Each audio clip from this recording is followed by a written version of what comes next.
السلام عليكم ورحمة الله وبركاته. الحمد لله الذي نحمده ونستعينه ونستغفره ونؤمن به ونتوكل عليه أما بعد.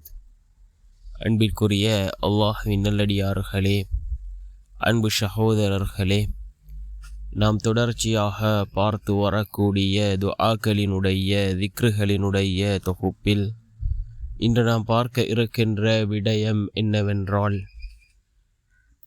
மஹ்ரிபுடைய தொழுகையை தொழுதுவிட்டு நாம் இந்த துஆவை ஓதி அல்லாஹ்விடம் பிரார்த்தனை செய்வோம்.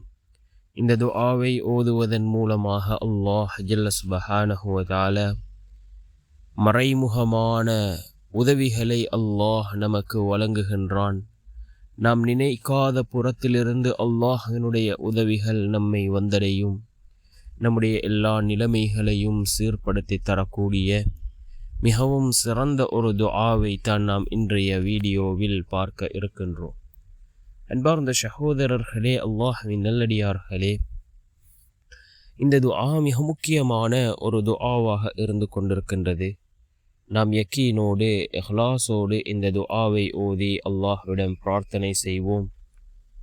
இவ்வாறு நாம் ஓதக்கூடிய துஆக்களே அல்லாஹ்விடத்தில் கபூலாகின்றது. ரசூலுல்லாஹி ஸல்லல்லாஹு அலைஹி வஸல்லம் அவர்கள் ஒரு மனிதனினுடைய துஆ எந்த விதத்தில் அல்லாஹ்விடத்தில் கபூலாகும் என்பதனை ஹதீஸ்களினூடாக நமக்கு அறிவிப்பு செய்திருக்கிறார்கள். ஒரு மனிதன் துஆ கேட்டவுடனேயோ அல்லது சிறிது காலம் தாழ்த்தியோ அந்த மனிதனுடைய துஆவை அல்லாஹ் கபூல் செய்கின்றான். அதே போன்று அவருக்கு ஏற்படக்கூடிய ஆபத்துக்களிலிருந்து அல்லாஹ் அந்த மனிதனை பாதுகாக்கின்றான். நாளை மறுமையுடைய நாளில் அந்த மனிதர் அந்த துஆவிற்கான பலனை அடைந்து கொள்வார் என்று கூறினார்கள் அருமை நாயகம் ஸல்லல்லாஹு அலைஹி வஸல்லம் அவர்கள். நாம் அதிகமாக அல்லாஹ்விடத்திலே துஆக்களை கேட்போம்.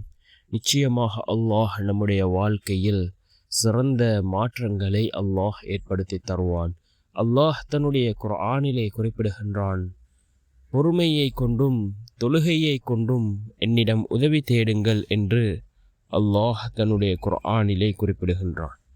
அன்பார்ந்த சகோதரர்களே, அல்லாஹ்வின் நல்லடியார்களே, நாம் துஆக்களை கேட்கக்கூடிய சந்தர்ப்பத்தில் யக்கீனோடு இஹ்லாஸோடு துஆக்களை கேட்போம், தொடர்ச்சியாக கேட்போம்.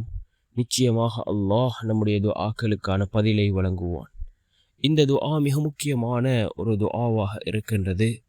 நாம் மஹ்ரிபுடைய தொழுகையை தொழுதுவிட்டு இந்த துஆவை ஓதி அல்லாஹ்விடம் பிரார்த்தனை செய்வோம்.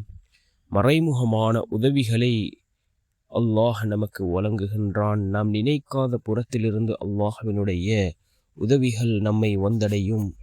என்ன துஆ என்றால், யா ஹய்யூ யா கய்யூம் பிரஹ்மதிக அஸ்தகீஸ்.